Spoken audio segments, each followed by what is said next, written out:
যে লেফটেন্যান্ট হারুনুর রশিদ তিনি বাংলাদেশের যে রাজনৈতিক ষড়যন্ত্র সেই ষড়যন্ত্রের জালে আবদ্ধ হয়েছেন। বাংলাদেশে তো এর আগে আমরা এমন ষড়যন্ত্রের জালে আবদ্ধ হতে দেখেছি মইনুল আহমেদকে, এর আগে আমরা এইরকম জালে আবদ্ধ হতে দেখেছি অতীতের যিনি আপনার রাষ্ট্রপ্রধানও ছিলেন সেই জিয়াউর রহমানকেও, এমন ষড়যন্ত্রের জালে আবদ্ধ হতে দেখেছি সাবেক রাষ্ট্রপ্রধান এরশাদকেও। তো ওইরকম একটা ষড়যন্ত্রের জালে তিনি আবদ্ধ হয়ে গেছেন নিজের অজান্তেই, বুঝতেই পারেননি যে তিনি কোথায় পা দিচ্ছেন। পা দেওয়ার পরে তিনি যখন চোরাবাড়িতে ডুবে যাচ্ছিলেন তখন তার মনে হয়েছে যে আমি তো ভুল করেছি। সেই ভুলের খেসারত তাকে আজকে দিতে হয়েছে জীবন দিয়ে। গণমাধ্যমে এবং আইএসপিআর এর পক্ষ থেকে বলা হয়েছে যে এটা হলো হৃদযন্ত্রের ক্রিয়া বন্ধ হয়ে তিনি মৃত্যুবরণ করেছেন। দেখেন, আমি মুমিন মেহেদী বা আপনি বা অন্য একজন সাধারণ মানুষ আমরা যেভাবে লাইফ লিড করি, একজন সেনাপ্রধান কিন্তু সাবেক হোক আর বর্তমান হোক, সেনাপ্রধান কিন্তু সেনাপ্রধানই। আপনি হয়তো জানেন যে একজন সাবেক সেনাপ্রধানের সর্বোচ্চ প্রোটোকল তিনি যে এলাকায় যান সেখানে মেনটেন করা হয়, সেখানেই মেনটেন করা হয়। তিনি এমন একজন সাবেক সেনাপ্রধান যিনি কখনোই কারো কাছে মাথা নত করেননি। এই যে মাথা তিনি নত করেননি তার খেসারত তাকে দিতে হয়েছে এইভাবে লাওয়ারিসের মতো করে জীবন দিয়ে। আজকে তার যে জীবন আচরণ, সেই জীবন আচরণে এরকম ধস কেন নেমেছে? কারণ বাংলাদেশের রাজনীতিতে যারা থাকে বা যারা আসে বা যারা এখন আছে অধিকাংশ হচ্ছে লোভী, এতটাই লোভী যে তারা ক্ষমতার লোভী হয়, তারা অর্থ লোভী হয়, এবং ক্ষমতা এবং অর্থের লোভের কারণে তারা নিজের বাপকেও আপনার হচ্ছে বলি দিতে দ্বিধান্বিত হয় না। যে কারণে আমরা দেখলাম যে আজকে দুপুরে তার লাশ বের করা হয়েছে তার রুম থেকে। তিনি চিটাগাংয়ের মানুষ, চিটাগাংয়ে তার আত্মীয় স্বজন বন্ধু বান্ধব অভাব নাই।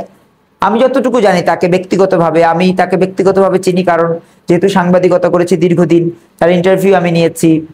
তো ইন্টারভিউ নেওয়ার সৌভাগ্য আমার হয়েছে। আমার কাছে কখনোই মনে হয় নাই যে তিনি এভাবে এইরকম একটা স্ট্রং মানুষ তার হৃদযন্ত্রের ক্রিয়া বন্ধ হয়ে তিনি মৃত্যুবরণ করবেন। হৃদযন্ত্রের ক্রিয়া বন্ধ হয়ে মৃত্যুবরণ করেন সেনাপ্রধানরা, আপনার মতো আমার মতো জেনারেল মানুষ যাদের হার্ট খুব দুর্বল থাকে, যাদের চাহিদা অনেক বেশি থাকে কিন্তু সুযোগ কম থাকে। লেফটেন্যান্ট মেজর হারুনুর রশিদের যিনি উত্তরসূরি ছিলেন তিনি কিন্তু জিয়াউর রহমান, তার যিনি উত্তরসূরি ছিলেন পূর্বসূরি ছিলেন তিনি কিন্তু এরশাদ। তো যার উত্তরসূরি হারুনুর রশিদ, তার পথ চলা যদি আমরা দেখি, জিয়াউর রহমান কিন্তু স্ট্রং মানুষ ছিলেন, এরশাদ স্ট্রং মানুষ ছিলেন। আপনি এই যে মইনুল আহমেদ, যে বললাম যে রাস্তায়, আমেরিকার রাস্তায় তাকে দেখা যায় যে তিনি জগিং করছেন। তো এই যে সেনাপ্রধানদের চরিত্র কি, সেনাপ্রধানদের চরিত্র থাকে মৃত্যুর শেষ দিন পর্যন্ত তারা স্ট্রং থাকেন। তো হারুনুর রশিদ এমন একজন স্ট্রং মানুষ যিনি ওই জায়গা থেকে এসছেন। আমার কাছে মনে হয় এখানে একটা ষড়যন্ত্র আছে, সুষ্ঠু তদন্ত হওয়া উচিত। তা না হলে আমরা একটা সেনাপ্রধানের এমন নির্মম মৃত্যুর কোনো সুষ্ঠু তথ্য আমরা পাবো না, এবং এই সুষ্ঠু তথ্য থেকে বাঙালি জাতি বঞ্চিত হবে। এখানে একটা কথা বলে রাখি, যেহেতু প্রাসঙ্গিকভাবে এসছে, তিনি কিন্তু স্বাধীনতার সপক্ষের মানুষ ছিলেন।